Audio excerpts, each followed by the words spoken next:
여러분 안녕하십니까. 3월 19일 화요일 프레스홈 라이브 시작합니다. 먼저 오늘 어떤 이슈가 있는지 살펴보겠습니다. 이종섭 호주 대사와 황상무 수석 거취, 공천 문제 등을 두고 당 정간에 다시 파열음이 나고 있습니다. 이런 가운데 국민의힘은 조금 전부터 총선 필승을 다짐하는 선대위 발대식을 열고 있습니다. 박용진, 조수진 양자 대결로 진행 중인 서울 강북을 민주당 전략 경선 결과가 오늘 오후에 발표됩니다. 조국 혁신당 비례대표 후보로 1번 박은정 전 검사, 2번 조국 대표 등으로 결정이 됐습니다. 윤석열 대통령이 어제 의료진 간담회를 열고 정부를 믿고 대화에 나와달라고 당부한 가운데 서울 의대 교수들은 오는 25일 사직서를 일괄 제출하기로 했습니다. 자, 프레스홈 라이브는 1분 뒤에 돌아오겠습니다.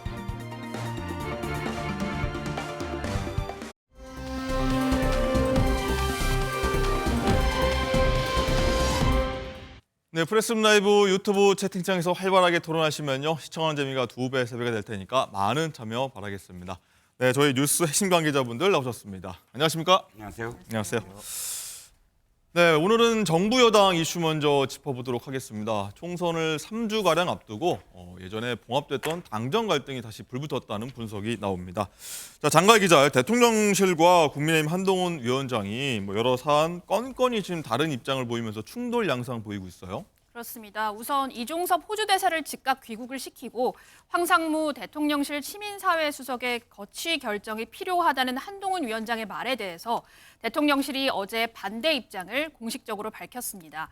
지난 1월 김건희 여사의 이 고가 선물 논란을 놓고 윤한 갈등이 빚어진 이후 2차 충돌이 아니냐 이런 얘기까지 나오고 있습니다. 여기에 국민의힘 위성정당인 국민의 미래 비례대표 명단이 나왔는데 친윤 핵심으로 꼽히는 이철규 의원이 공개적으로 아쉬움을 표해서 갈등이 더욱 커질 것이다 이런 목소리도 나오고 있습니다.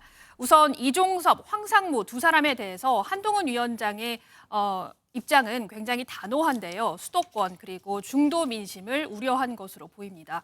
그런데 이번에는 윤 대통령의 이 최측근으로 보이는 인사도 우려를 표하고 있습니다. 마찬가지로 총선 전 표심을 우려한 걸까요? 목소리 들어보시죠. 공수처는 즉각 소환을 통보해야 하고 이종섭 대사는 즉각 귀국해야 한다고 생각합니다. 이 문제는 총선을 앞두고 정쟁을 해서 국민들께 피로감을 드릴 만한 문제가 아니라고 생각합니다. 황상무 수석의 발언이 부적절했다는 말씀은 제가 이미 드린 바 있습니다.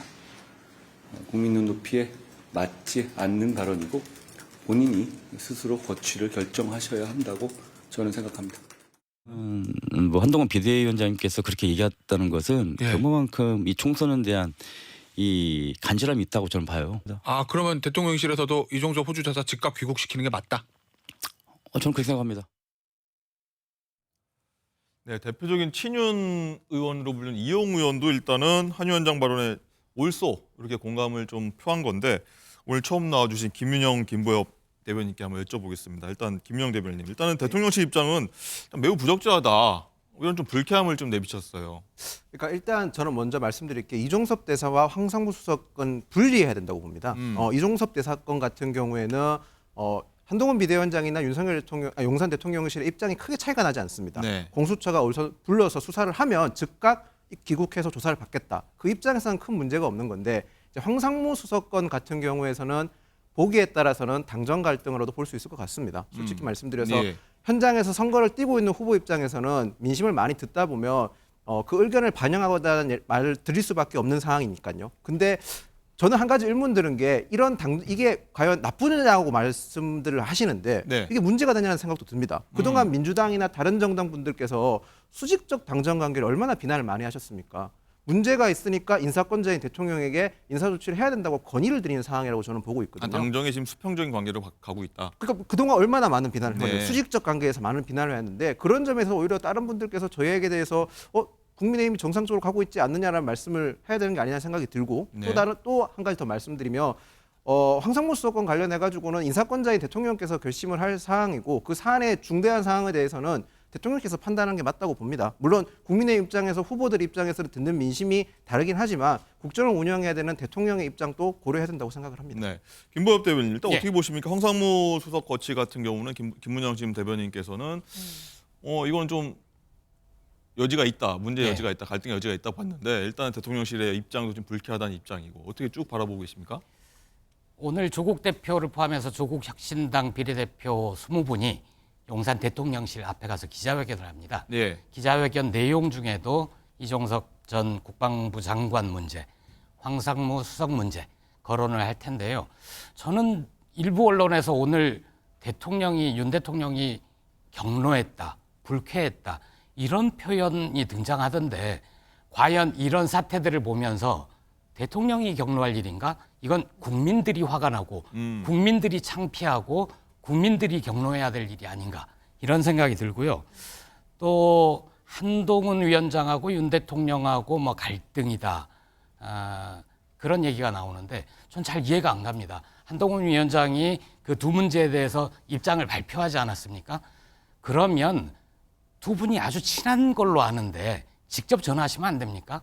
그리고 예전에 그 윤 대통령이 검찰에 계실 때 검찰총장과 직접 통화가 안 될 때는 한동훈 위원장이 아내분인 김건희 여사한테 카톡도 많이 했다는 거잖아요. 그러면은 그렇게 친분이 있는 사이면 갈등을 밖으로 노출하지 말고 두 분이 알아서 잘 수습하시라. 그런 갈등을 보는 국민들은 몹시 피곤하다. 이렇게 말씀드리겠습니다.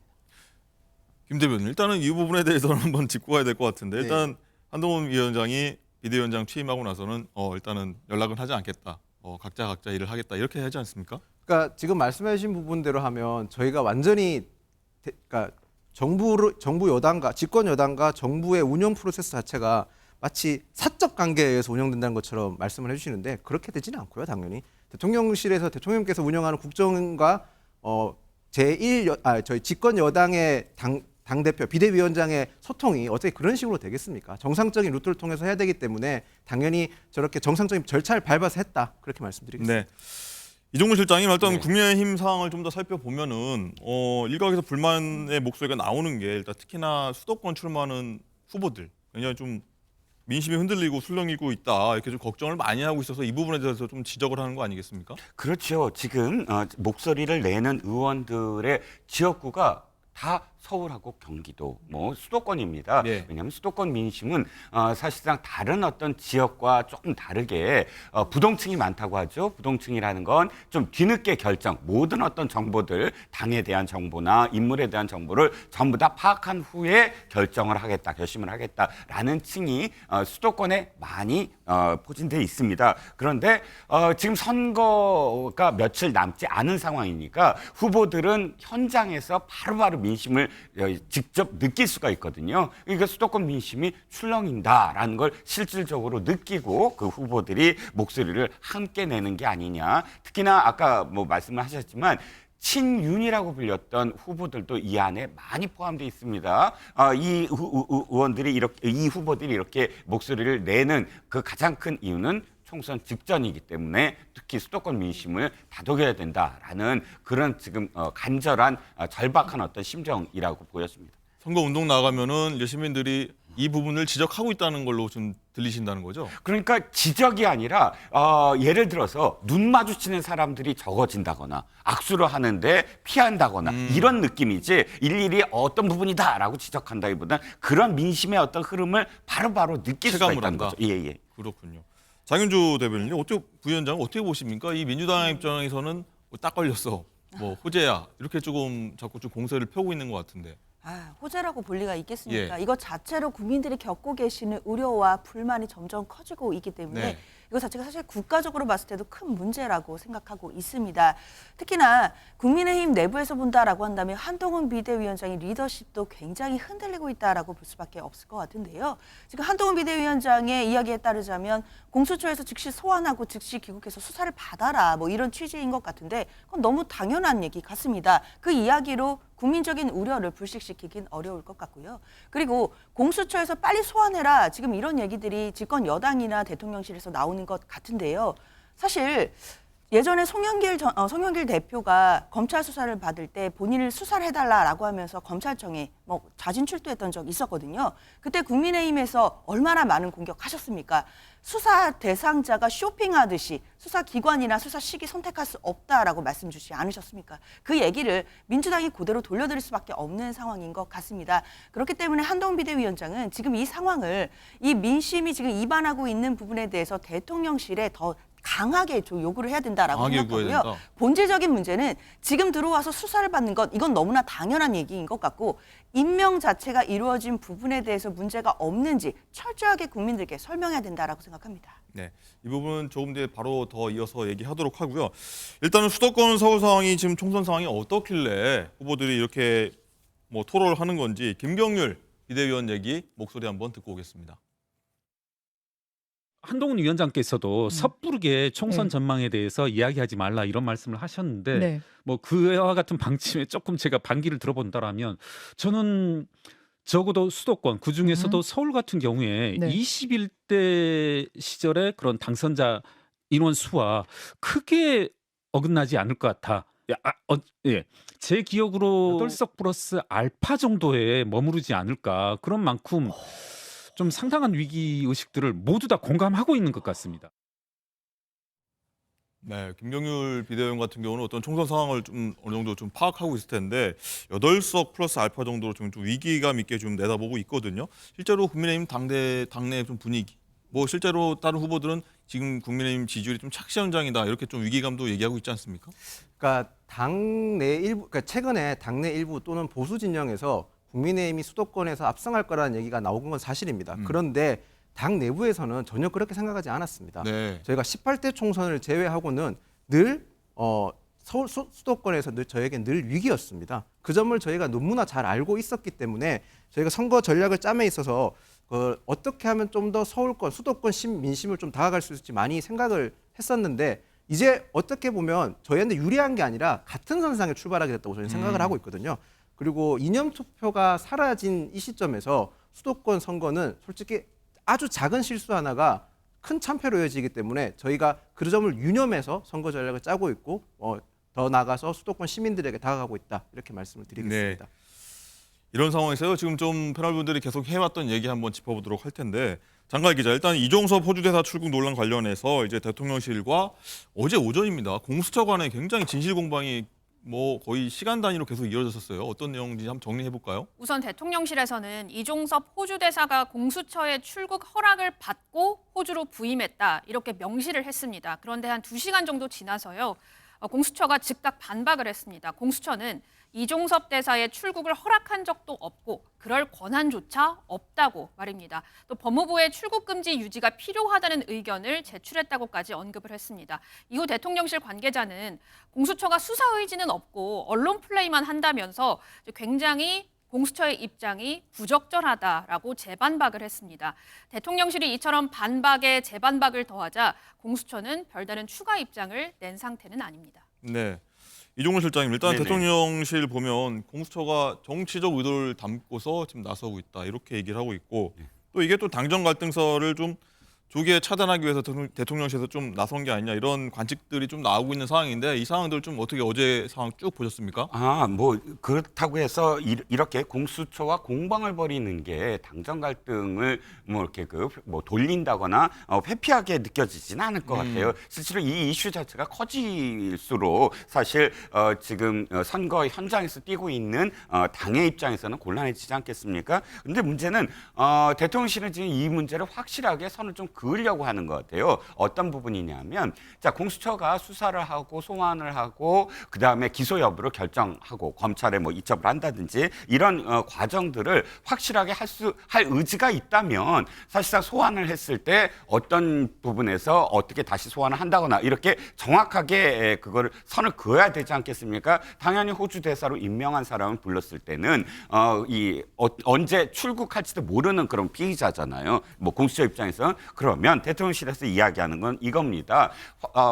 언제 어떻게 소환을 하거나 수사를 하는 일정을 이야기해야만 사실 출국이라든지 이런 걸 미룰 수가 있는데 그런 부분에서 다시 부르면 오겠다라는 어떤 서로의 약속이 있었으므로 그 과정이 바로 뭐 출국을 해도 상관이 없다, 무관하다라는 그렇게 피해자는 받아들일 수밖에 없지 않겠느냐라는 것이고, 공수처는 그게 아니라 내가 법무부처럼 뭐 출국을 하라 말아라 권한이 없다, 원론적인 어떤 이야기라고 들려요. 하지만 그런 원론적인 이야기를 지금 공수처가 할 것이 아니라 수사 의지가 있다면 계속 수사를 할 테니까 언제 귀국을 해라 하고 수사에 전념해서 수사의 어떤 그 과정을 보이는 것이 공수처의 어떤 소임이 아니냐, 이게 지금 대통령실의 입장인 것 같습니다. 네.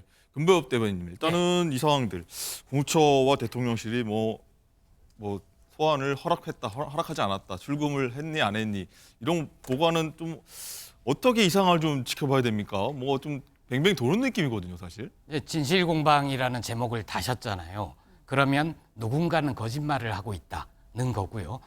그 거짓말을 해서 누구에게 실익이 가는가, 이걸 보면 좀 명확해지지 않을까요? 공수처는 저 얘기를 해서 얻을 수 있는 실익이 별로 없을 것 같아요. 공수처가 정치적인 행위를 하는 곳은 아니잖아요. 언론 플레이에서 공수처가 뭘 얻겠습니까? 그렇지만 대통령실은 다르죠. 대통령실은 이종섭 전 국방부 장관을 해외 도피시킨 혐의를 받고 있지 않습니까? 그렇다 보니까 대통령실의 말이 믿기 더 힘든 거 아니냐, 이렇게 생각하는 국민들이 많을 것 같습니다. 네, 알겠습니다. 자, 이런저런 논란을 좀 의식했기 때문인지 모르겠는데 한동훈 위원장도 계속 발언을 내놓다가 어제 오늘 출근길에서 이제 더 이상 좀 말을 좀 아끼겠다, 이런 입장인데 어떤 모습인지 한번 보고 오겠습니다. 제가 하기 전에 말씀드리는 거는 괜히 좀 분위기 전도될 것 같아서 오늘 제가 들어가겠습니다. 네, 오늘도 사실 그냥 들어갔다고 하는데 그냥 좀 조심스럽다, 이런 상황인데, 김용 대변인님, 일단은 악재가 잇따르고 있고 사안이 좀 중대하다 보니까 좀 피로감도 작용했을 것 같다고 하고, 일단은 한동훈 위원장 지금 상황은 어떻습니까? 그러니까 입장? 꼭 이것 때문에 이런 지금 이슈 때문에 꼭 간둔 게 아니라요. 예. 지금 총선을 이제 며칠 안 남은 상황이 3주 정도 되니까 남았죠. 3주 남았지 않습니까? 그렇게 되면 한동훈 비대위원장은 총선을 총지휘해야 될 역할도 있으시고, 또 나아가서 지금 한동훈 비대위원장이 너무 언론 주목도가 높은데 얼굴 봐도 좀 피곤해 보이긴 합니다. 네네. 요새 보면. 그런 상황에서 결국에 한동훈 비대위원장뿐만 아니라 지금은 후보들이 또 좀 더 주목을 받아야 되고, 또 정책이라든지 이런 다른 부분이 주목받아야 될 부분이 있는데, 지금은 지나치게 한동훈 비대위원장이 주목받는 점에 있어서도 약간의 문제라기보다는 약간 좀 언론의 집중이 좀 분산될 필요가 있는 점에서 저희가 전략적으로 저렇게 한 거다. 그렇게 전략적이다. 네, 그렇습니다. 이 예전부터 좀 정해져 있던 겁니까? 제가 예전부터 정해진까지는 모르겠지만 보통 예. 통상적으로 특정인 한 명에게 집중되는 것보다는 총선을 앞두고는 후보들 개개인이 총선을 치르는 후보들의 얼굴이 더 중요하기 때문에 그런 점까지 고려된 거라고 저는 보고 있습니다. 그런데 하필 이 시점이라서 살짝 좀 다들 의아해하는 것 같습니다. 네, 그냥 시점 때문에 그렇게 네. 의아하다고 저는 생각을 하는데요. 네. 지금 오히려 자연스러운 시점이 아닌가, 전환 되는 시점은 자연스러운 게 아닌가, 그렇게 보고 있습니다. 알겠습니다. 자, 그리고 장가 기자, 또 하나 주목할 점이 여당 비례대표 후보 선정 문제인데 어제 발표된 거죠. 이것도 갈등 내관으로 좀 떠오르고 있다, 이런 분석이 좀 나와요. 그렇습니다. 국민의 미래 비례대표 명단이 발표된 직후에요. 이 친윤계 핵심 인사죠. 이철규 의원이 SNS에 글을 올렸습니다. 제가 몇 가지 발췌를 해봤는데요. 네. 비례대표를 연속으로 2번 배려하지 않는다는 당의 오랜 관례가 깨졌고, 비대위원 2명이 비례대표에 포함됐다라고 했는데요. 당선권인 15번을 받은 김혜지 비례의원, 그리고 12번을 받은 한지아 비대위원을 언급을 한 겁니다. 또 호남이라는 험지에서 보수의 기치를 들고 헌신한 호남 기반 정치인의 후순위 배치도 실망했다라고 했는데요. 윤 대통령 측근으로 불리는 주기환 전 광주시당 위원장이 당선이 쉽지 않은 24번을 받은 점을 꼬집은 겁니다. 주기환 광주시당 위원장은 실제 광주를 완전히 배제했다라면서 비례 후보를 사퇴했습니다. 또 이 의원은요, 당 지도부가 후보 등록일 전까지 이거 바로 잡으라라고도 언급을 했는데, 사실 일각에서는 재선 의원인 이철규 의원이 지도부의 비례 명단을 고치라는 말은 사실상 대통령의 의중이 아닌가라는 해석까지 나오고 있습니다. 네. 대통령의 의중이 담긴 거 아니냐, 브리핑 중에 가장 이 말이 좀 마지막에 꽂히는데, 이종호 실장님. 네네. 일단 친윤 핵심입니다. 이철규 의원이 일단 공개 반발한 상황인데 네. 어떻게 보십니까? 윤 대통령과 한 위원장 갈등에 좀 불을 지핀 요인이다, 아니다, 어떻게 보십니까? 비례 후보 명단은 언제나 뭐 좀 이야기가 많았어요. 네. 4년 전에가 아주 절정이었죠. 황교안 대표가 미래통합당 대표로서 인재 영입을 많이 해놓고 어떤 순위를 생각을 하고 있는데 미래 한국당이라고 위성정당의 지금 한선교 대표가 그것을 전부 다 뒤집고 새로 또 임명을 해서 공천이 완전히 번복이 되고 그럼으로써 굉장히 갈등이 그랬죠. 심해졌었거든요. 한성교의 난. 네, 한성교의 난이었습니다. 이라고 자, 불리는. 지금은 그런 어떤 난이라기보단 이철규 지금 의원이 인재 영입위원장이었고 사무총장이었고 그러다 보니까 실질적으로 비대위원장이 오기 전에 어떤 그림이나 설계를 그려놓았던 걸로 보여집니다. 그리고 이제 지금 한동훈 비대위원장이 또 새롭게 인재 영입위원장을 맡으면서 한동훈 비대위원장 나름대로 또 설계를 하고 그러니까 사실 한동훈 비대위원장이 위원장이니까 한동훈 비대위원장 중심으로 비례대표 명단이 짜였을 겁니다. 근데 이철규 의원이 보기에 아쉬운 대목이 몇 가지 아까 얘기했지만 네. 원래 설계대로를 그대로 반영을 할 수 없었어도 왜 비례 그러면 이렇게 그 배려를 해야 되는 그런 몇 가지 요인들이 있다. 즉 이 당이 좀 부족한 부분, 지역적인 어떤 지지층에서 부족한 부분, 특히 이제 호남에 대한 어떤 배려 이런 부분들을 좀 더 했어야 되지 않는가를 포함해서 그런 부분들이 이제 지적이 나온 것 같아요. 그런데 이것이 갈등까지 갈 건가라는 건 좀 더 지켜봐야 될 것 같습니다. 어차피 비례대표라는 명단은 서로 이렇게 좀 미는 어떤 그런 후보들이 분명히 있거든요. 그런 이 욕망이라든지 그런 요구들을 어떻게 디테일하게 사실은 녹여내느냐 이게 가장 관건인데 아쉬운 건 명단 발표하기 전에 모든 조율이 끝났어야 됐는데 발표 후에 이렇게 잡음처럼 나오는 건 조율 과정이 순탄치 않았다라는 건 조율이 순탄치 않았다. 확실한 것 같습니다. 김영 대변인 일단은 뭐 수정해 달라 뭐 이런 요구가 좀 있는데 뭐 아까 얘기 나왔지만 호남 인사를 우선 추천 한 당원 당규에 25% 정도 넣어야 되는데 이게 좀 잘 안 됐다 해서 반발하고 좀 사퇴한 상황도 벌어졌는데 이 수정 가능성이 있습니까? 일단 오늘 장동혁 사무총장이 아침 이제 브리핑에서 예. 뭐 그런 호남 배려 부분이라든지 아니면 공천 과정에서 제대로 검토되지 못한 부분에 대해서는 재검토를 한번 고려해 보겠다고 말씀을 한 네. 상황이라서 아마도 조금 더 논의가 필요할 것 같긴 합니다. 근데 저도 사실 이번 비례대표 공천을 보면서 뭐 깔끔한 공천이었다고 말씀을 못 드리겠습니다. 아쉬운 부분도 있었고 특히 뭐 당에 헌신하신 분들이 그러니까 이철규 의원이 뭐 친한 친윤 갈등 그것보다도 이철규 의원 입장에서는 이철규 의원이 그동안 당에서 최근에 당무의 중심에 서서 계속 일을 해와셨는데 네. 당무에서 운영을 열심히 해왔던 분들이 비례 배려를 받지 못한 부분에 대한 아쉬움을 지적했다고 저는 보고 있거든요. 그런 점에서 조금 아쉬움이 있기 때문에 조정의 여지도 있지 않을까라는 생각을 하고 있습니다. 네. 자, 그럼 장동혁 사무총장이 이와 관련해서 조금 전에 얘기를 한 게 있는데 어떤 해명했는지 설명했는지 한번 듣고 오시죠. 몇 가지 절차에 관해서 지적하신 부분은 제가 국민의 미래 관련자들로부터 당원상 그리고 또 선례와 여러 것을 고려했을 때 공관에서 그런 여러 사정들을 고려해서 결정을 했고 절차상 특별한 문제가 없다는 보고를 받았습니다. 우리 김혜지 의원을 다시 공천하는 부분에 대해서는 문제 제기가 있었지만 용해인 의원처럼 셀프 공천도 아닙니다. 특정 인사의 의견이 반영되지 않았다고 해서 그것을 친한 인사로 공천을 했다. 그렇게 표현하는 것은 저 개인적으로 납득하기 어렵습니다. 네, 쭉 들으셨는데 일단 친한 공천 아니다 선 그었고 오늘 보도를 보니까 친한 관계자는 이런 말도 했다고 합니다. 본질은 이철규 사람 심기를 공관위가 거부한 것이다. 뭐 이렇게 반박한 보도도 봤는데 일단 김보엽 대변인 이 상황을 어떻게 보십니까? 이제 창당 보름 남짓한 신생 정당으로서 예. 거대 정당의 공천에 대해서 무슨 말씀을 드리기는 좀 조심스럽습니다. 예. 그런데 이 명단을 쭉 보고 그러면 비례대표 후보들은 국민들이 관심을 갖거나 감동을 주거나 아니면 이런 분이 있으니까 저 당에 꼭 투표하고 싶다. 그런 마음이 들어야 되는데 그런 점에는 좀 아쉬운 부분이 있지 않나 싶습니다. 김영 대변인 어떻게 보셨습니까? 이런 쭉 상황들 뭐 친한 뭐 이런 갈등들 뭐 많이 나오고 있습니다. 잡음들. 네네. 그러니까 아까 앞서 말씀드렸다시피 좀 비례대표 공천 과정이 원래 비례대표 공천은 순탄하게 되는 경우가 잘 없고요.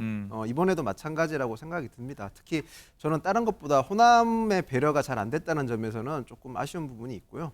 이 부분에 대해서 다시 재검토를 하시겠다고 하셨으니까 뭐 앞으로 좀 더 지켜봐달라 그렇게 네. 말씀드리겠습니다. 알겠습니다.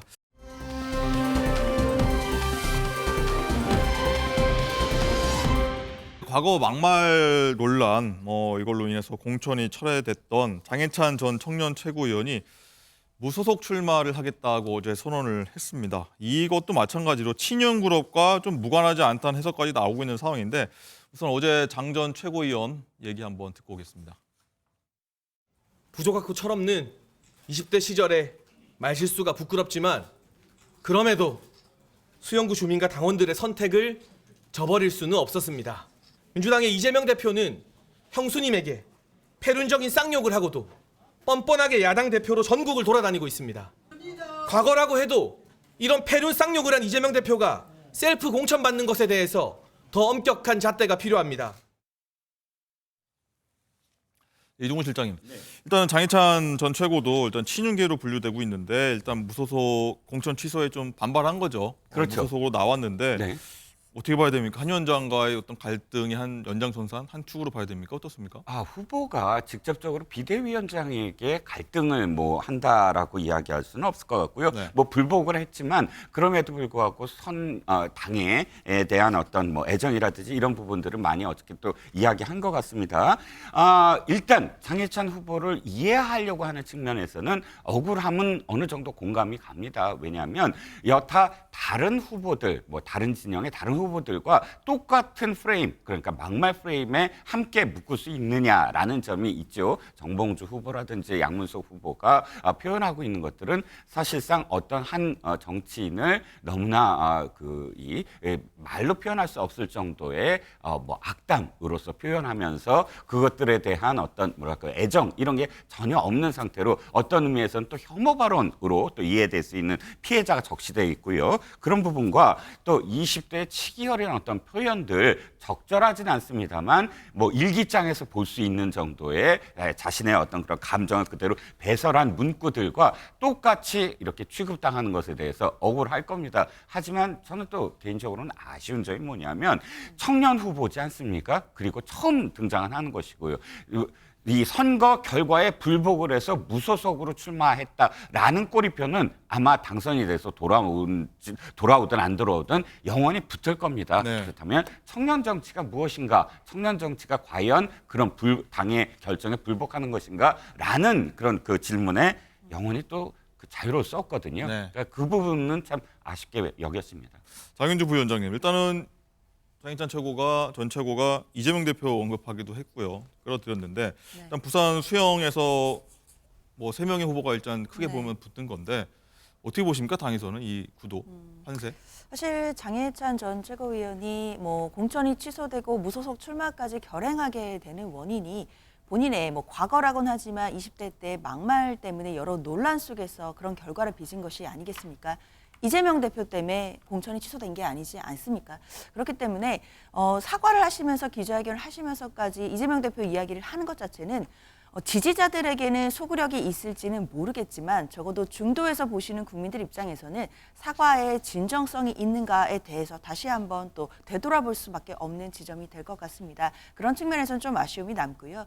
다만 이제 무소속으로 출마를 하시게 된다라고 한다면 당연히 3자 구도가 될 수밖에 없을 텐데 그렇다라고 한다면 국민의힘 내부에서는 당연히 표가 갈리는 것이 의식될 상황일 수밖에 없다는 생각이 들거든요. 그럼 전략적으로 봤을 때도 장해찬 최고위원이 결국에는 공천 취소라는 당의 결정을 불복하고 무소속으로 나가는 것 이것만 보더라도 지금 한동훈 비대위원장의 리더십이 당내에서 얼마나 흔들리고 있는지를 선명하게 보여주는 장면이다라고 저는 생각합니다. 네. 방금 자막이 나갔지만 승리하고 돌아가겠다. 국민의힘 다시 복당하겠다. 이런 얘기인데 일단 한동훈 위원장은 무소속에 출마했던 분들, 후보들 돌아와도 받아주지 않겠다고 얘기를 했는데 그 얘기 한번 듣고 오겠습니다. 저는 오늘 정치 생명을 걸고 무소속 출마를 결단하며 이 자리에 섰습니다. 국민의힘을 너무나 사랑하기 때문에 가슴이 아픕니다. 잠시 당을 떠나지만 수영구 주민들과 함께 승리해 반드시 돌아가겠습니다.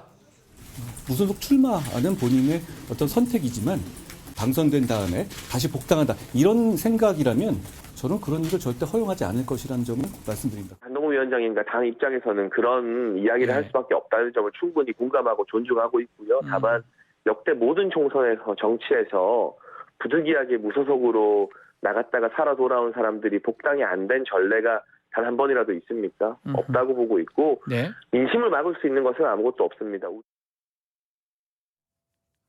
네, 김영 대변인. 일단은 승리하고 돌아간 사람을 안 받은 적이 없다고 장익찬 최고 얘기하는데 가능합니까? 일단 한동훈 위원장은 그럴 일 없다고 일단은 선 그었는데. 일단 당 지도부는 한동훈 비대위원장도 그렇고 장동혁 사무총장도 모두 무소속으로 이후 복당을 안 받아주겠다고 천명을 한 상황입니다. 네. 그런데 이제 저희 정치사를 아까 장해찬 후보가 얘기한 대로 저희 정치사를 돌이켜 봤을 네. 때 무소속으로 들어와서 당선되신 분들의 복당을 안 막은 적은 없는 것도 맞는 것 같습니다. 저도 이렇게 쭉 봤던 것 같습니다. 그래서 요거는 총선이 끝난 직후에 우리 정치 지형을 좀 보고 나서 다시 한번 생각을 해야 될 부분인 것 같습니다. 네, 알겠습니다.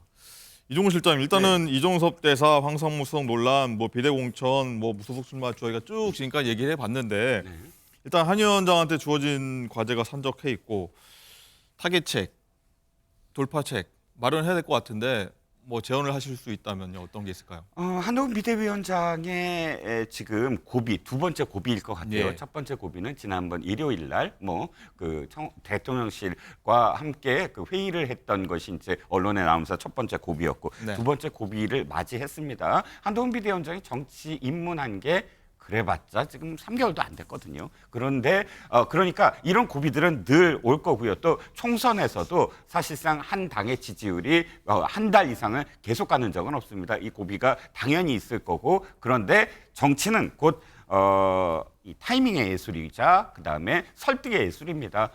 그러니까 국민들의 어떤 눈높이에서 당의 어떤 상황을 대통령실에 어떻게 전달하고 대통령실로부터 무엇을 끌어내느냐 이것도 사실은 당대표가 정말로 정치력을 발휘해야 될 순간이거든요. 그렇다면 지금 한동훈 비대위원장의 무기는 하나밖에 없습니다. 국민들의 여론 그리고 당의 지지율 그리고 본인의 지지율입니다. 그 지지율에 대한 확신이 있다면 저는 정면 돌파를 해도 국민들이 지지를 해줄 것으로 저는 믿습니다. 정면 돌파라면 이번 몇 가지 사안 중에서도 어떤 식으로 좀 직접적으로 해야 된다고 말씀할 수 있을까요? 저는 죄송합니다. 이종석 국방장관과 전 장관과 그다음에 황상무 전 수석에 대한 문제는 사실상 대통령실도 어느 정도는 민심을 지금 파악하고 있을 거라고 믿거든요. 물론 불쾌한 기색을 내비쳤다고 하더라도 상당히 논평이라든지 이런 부분에서 좀 관리를 하고 있는 것 같아요. 절제를 하고 있고 그리고 국민 여론의 어떤 향배를 보고 있고 그 문제는 쉽게 풀어질 것 같고 비례대표도 잡음이 크진 않을 것 같아요. 전체적으로 지금 이철규 전 사무총장이 요구한 부분들은 앞순위를 좀 끌어당겨달라 하는 부분들이 몇 사람 있거든요. 그리고 김혜지 의원 같은 경우는 사실 좀 케이스가 다르고요. 또 장애인이자 또 현역으로 뛸 수 없는 어떤 그러니까 지역구로 뛸 수 없는 한계가 분명히 좀 있는 그런 상황이기 때문에 용혜연 의원과는 좀 다르다, 케이스가 다르다는 게 어느 정도는 국민들도 좀 받아들여질 것 같아서 저는 크게 이 문제가 오래 걸릴 것 같지 않다는 생각입니다. 네. 어쨌든 한동훈 위원장이 갈림길에 있다, 홀로서의 갈림길에 있다 이런 얘기 나오는데 어떤 결단 내릴지 행보도 한번 지켜보도록 하겠습니다.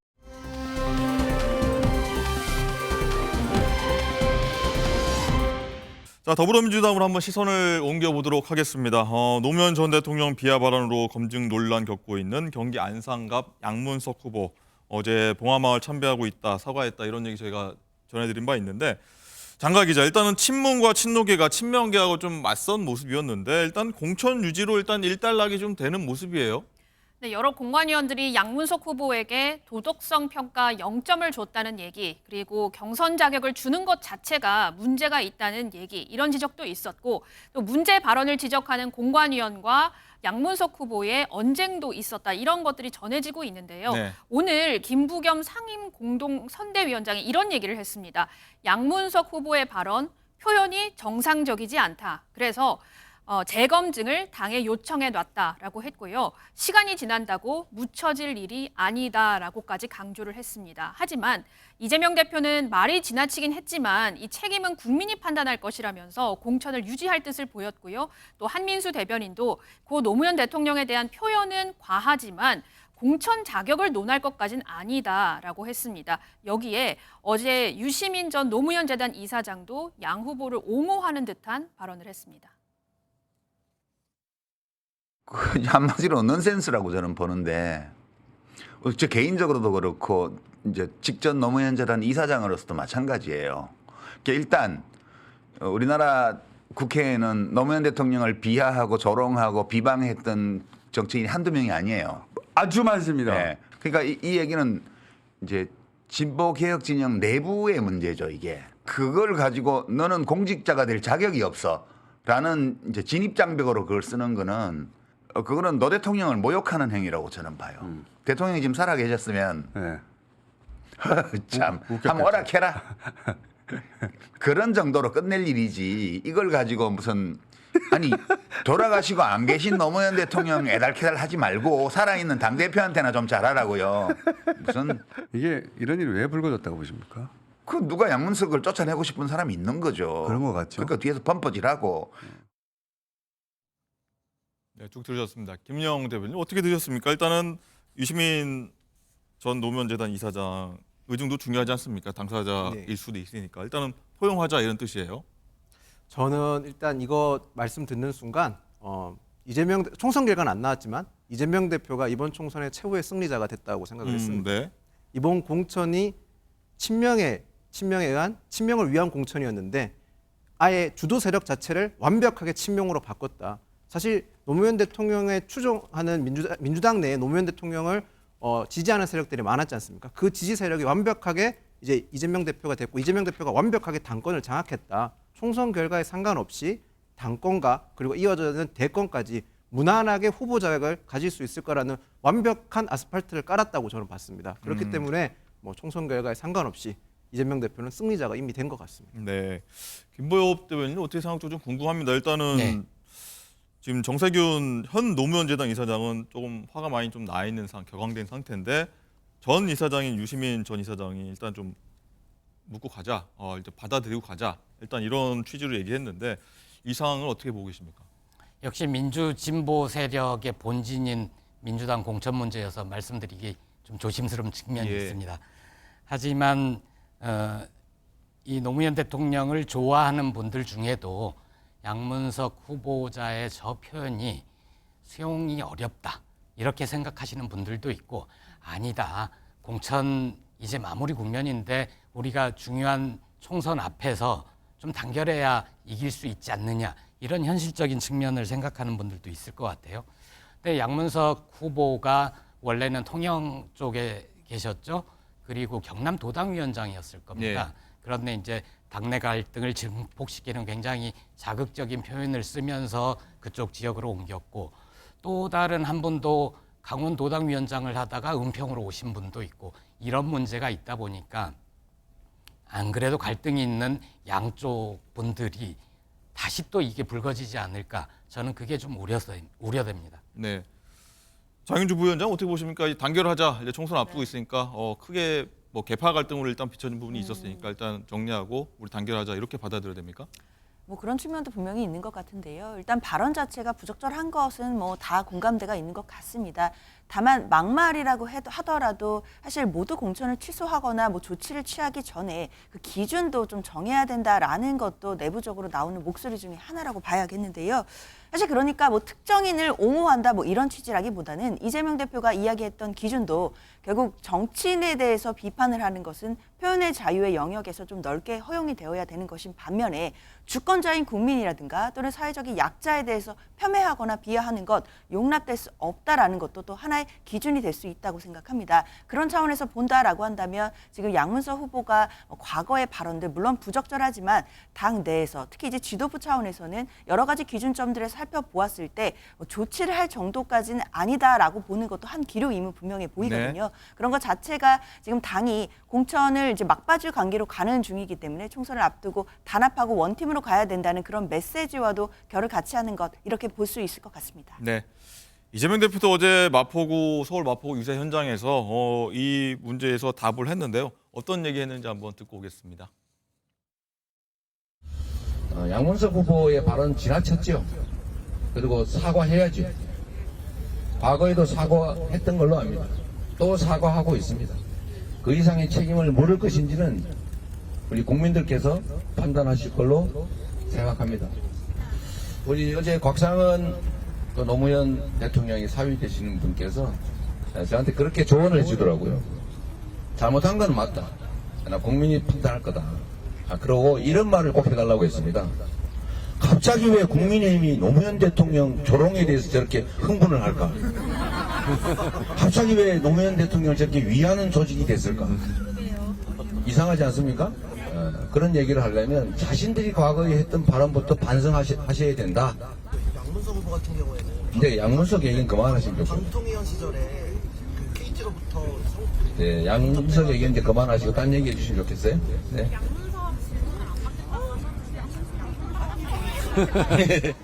자, 이상으로 기자회견을 마치도록 하겠습니다. 감사합니다.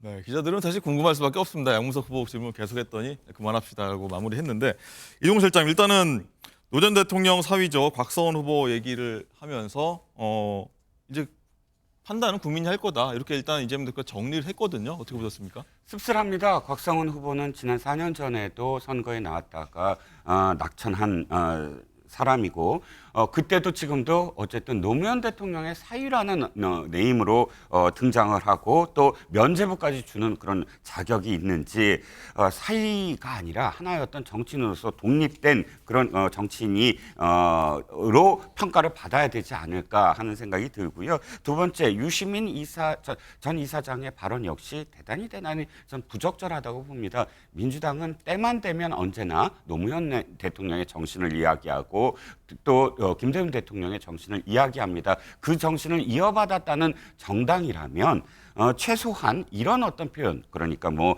살아있는 대표한테나 잘해라라는 식의 어떤 표현이 전 이사장의 입에서 나올 수 있는 발언인지도 저는 대단히 부적절하다고 보고요. 특히 노무현 대통령이 두 말씀만 드리겠습니다. 살아생전에 유시민 전 장관에게 정치하지 마라라고 한 이유가 무엇이었는지 유시민 이사장이 되돌아봐야 된다고 생각을 하고요. 또 이재명 대표 역시 사실은 반성이 먼저 돼야 됩니다.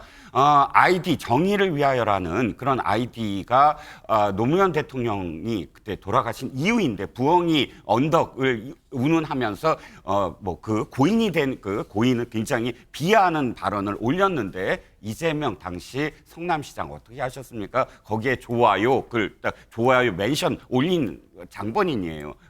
그것을 친문들도 잊지 않거든요. 그런 사람이 지금 노무현 대통령에 대해서 국민의힘이 지금 이렇게 위하는 척한다라고 이야기할 수 있을까요? 지금 친문들의 커뮤니티에서는 그런 것들이 하나하나 전부 다 다시 소환되면서 이재명 대표와 양문석 후보를 비판하고 있다는 점도 여기서 알려드립니다. 네. 자, 모든 말씀 한번 들어봤고 일단은 여타 사례와는 좀 다르게 이번 건을 좀 바라보자 하는 게 민주당의 취향인 것 같으니까 지켜보도록 하고요.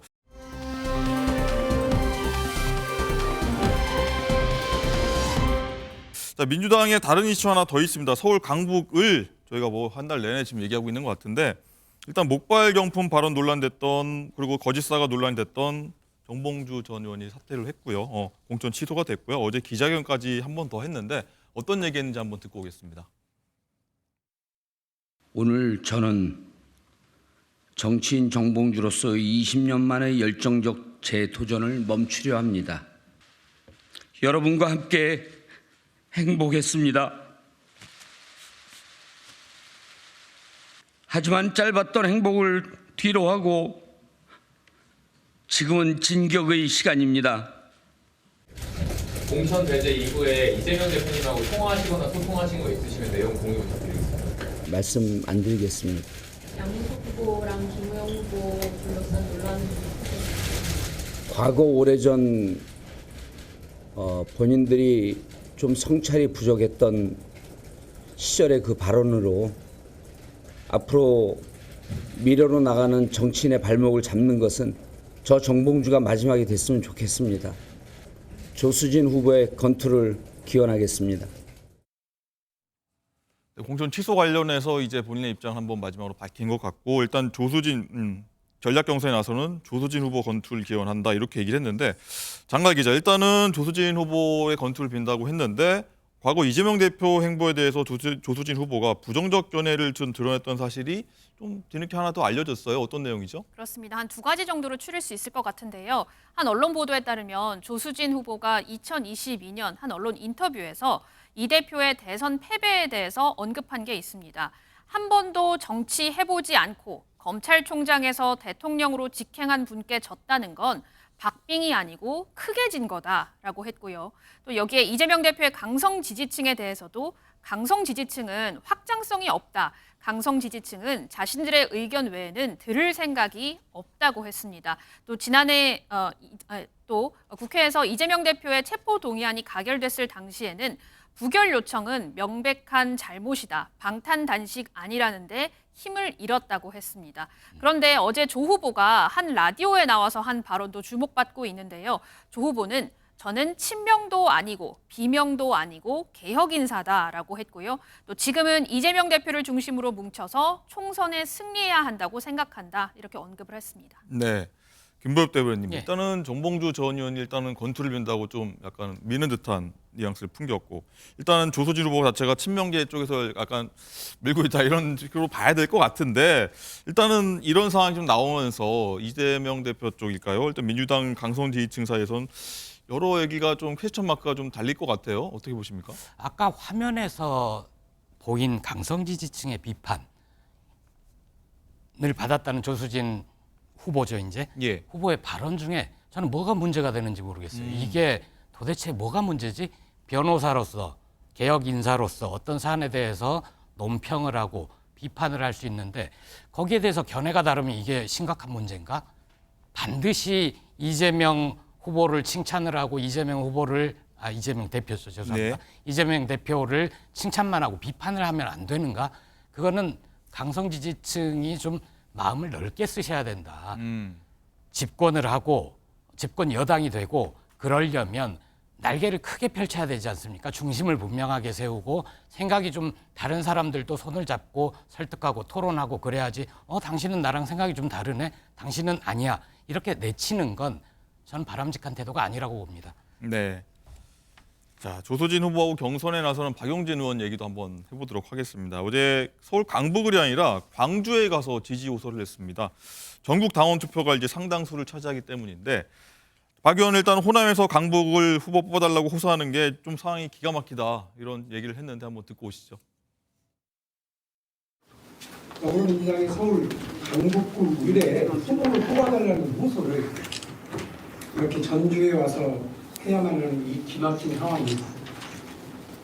오늘 제가 마주한 우리 당 경선의 불공정한 현실과 당 지도부의 부당함을 적나라하게 보여주고 있습니다. 그럼에도 불구하고 제가 강북을 경선을 위해 제 고향 전북에 오면서까지 이 정체를 알 수 없는 룰에 경선에 나선 것은 민주당을 사랑하기 때문입니다. 그리고 당내 경쟁에서도 우리 민주당이 늘 주장해왔던 원칙과 공정이 살아있음을 보여달라고 고향에서 당원동지들께 다시 한번 호소하고 싶었기 때문입니다.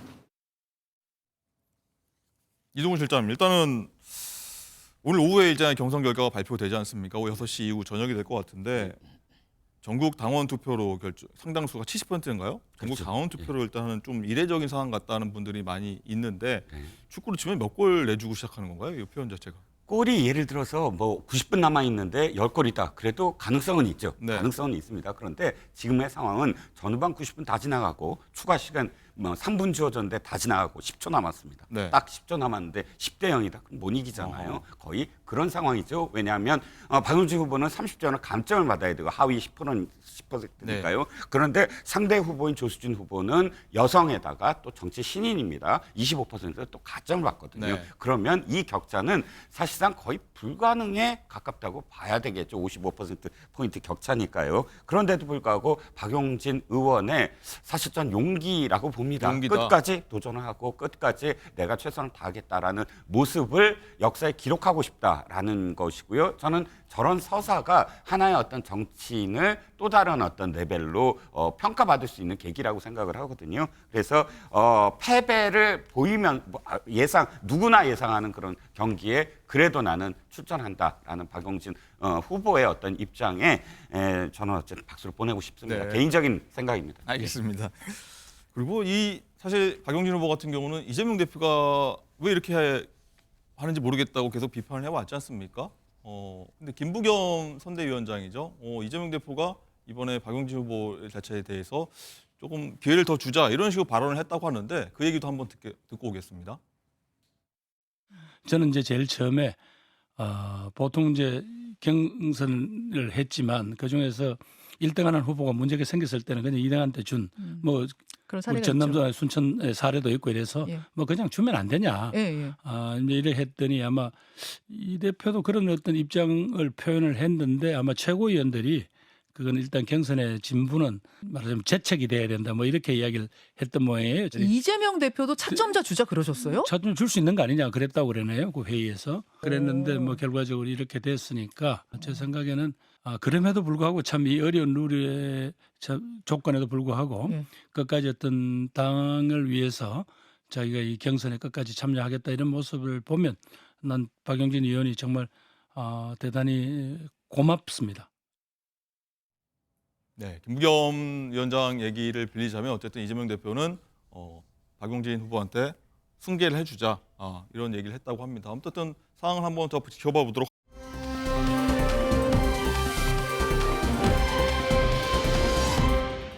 자, 이번 조국 혁신당으로 한번 가보겠습니다. 장가 기자, 일단은 조국 혁신당 비례대표 후보가 어젯밤에 발표가 됐는데 관심이었던 조국 대표는 2위가 됐어요. 두 번째로 됐어요. 2번 후보로. 그렇습니다. 남성 후보 첫 순위죠. 2번을 받았습니다. 4번에는 신장식 대변인이 그리고 가수 리아로 알려진 김재원 씨가 7번 그리고 황운하 의원이 8번을 받았습니다.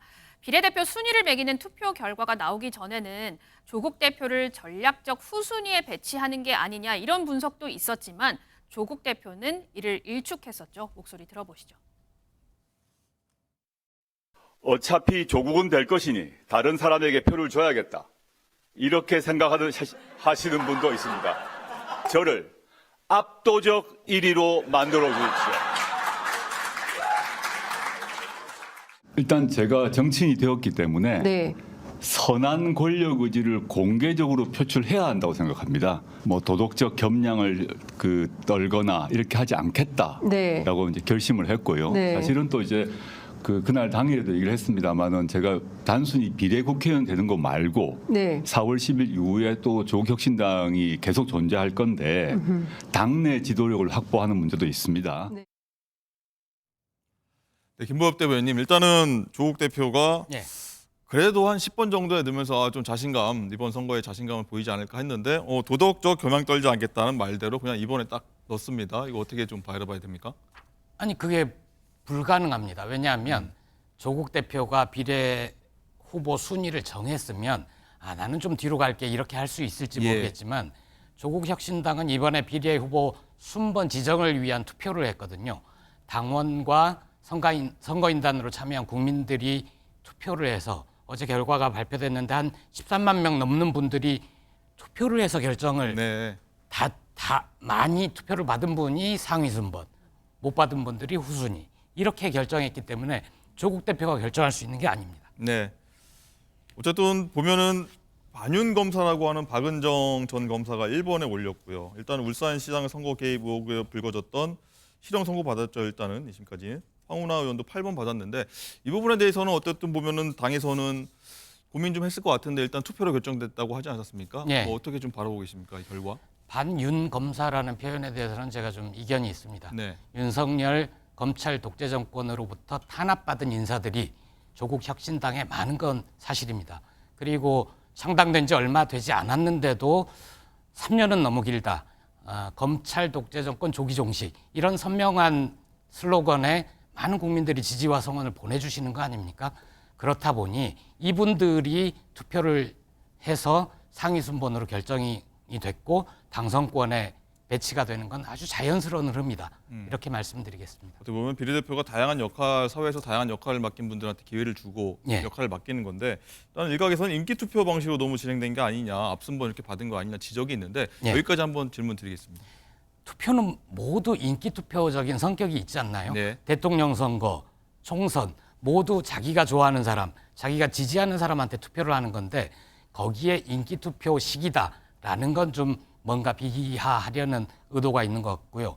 그러면 거꾸로 조국 대표가 이 당에서 내가 지분이 많고 내가 만드는데 결정적인 역할을 했으므로 내가 2번하고 뭐 10번하고 이런 식으로 배치를 만약 했다면 저거 조국 맘대로 당이네 이렇게 비판하지 않았겠습니까?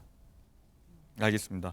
자, 이동훈 실장님, 일단 이렇게 보면 당선권에 거론되는 10순위 이내 인사들 보면은 4명 정도가 이제 재판이나 수사 대상자 신분인데 형이 확정되게 되면 의원직을 잃게 되는 상황이 아니겠습니까? 이 부분은 좀 어떻게 바라봐야 될까요? 그렇죠. 사실 대단히 부적절하죠. 왜냐하면 정치는 보복이 아닙니다. 왜 보복은 정치 이전의 시대에는 보복이라는 것들, 사적 보복을 다 허용을 했죠. 하지만 법률이 생겨나고 정치라는 것을 우리가 민주주의의 원칙대로 하는 그 순간부터는 내가 탄압받았다고 해서 국회의원이 돼서 그것을 돌려준다. 나의 권력으로 돌려준다. 이런 어떤 개념으로 투표를 해달라고 하는 것은 사실상 보복을 그대로 이렇게 자인하는 그런 네. 상황이 아닐까 싶고요. 네. 그럼으로써 어쨌든 지금 말씀하셨듯이 대단히 부적절한 어떤 지금 것을 그대로 지금 국민들한테 요구하는 것이다라는 생각이 알겠습니다.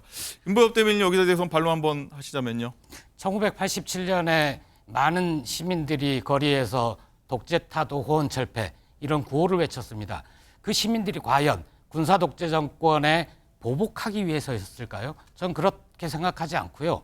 조국 혁신당이 윤석열 정부를 조기 퇴진시키겠다 하는 것도 다 정치적 절차, 법적 절차를 거쳐서 하는 거지 예. 개인적인 보복 이거 아니라고 봅니다. 알겠습니다.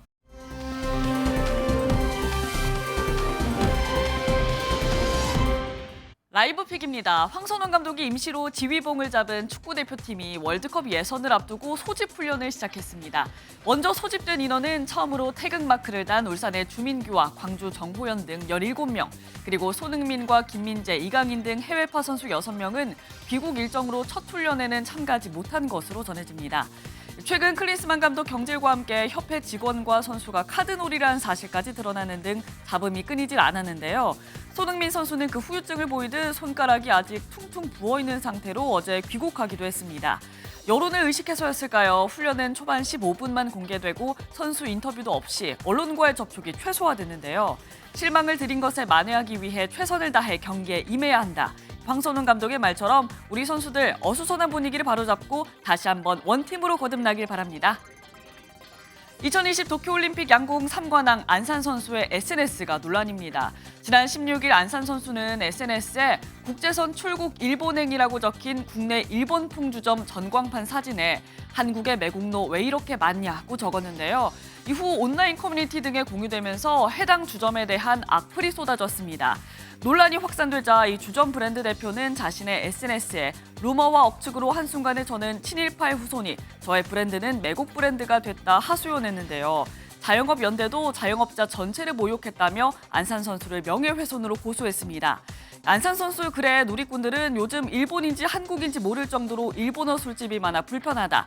글로벌 시대에 일본 주점 가면 다 매국노인 거냐 반응이 엇갈리고 있습니다.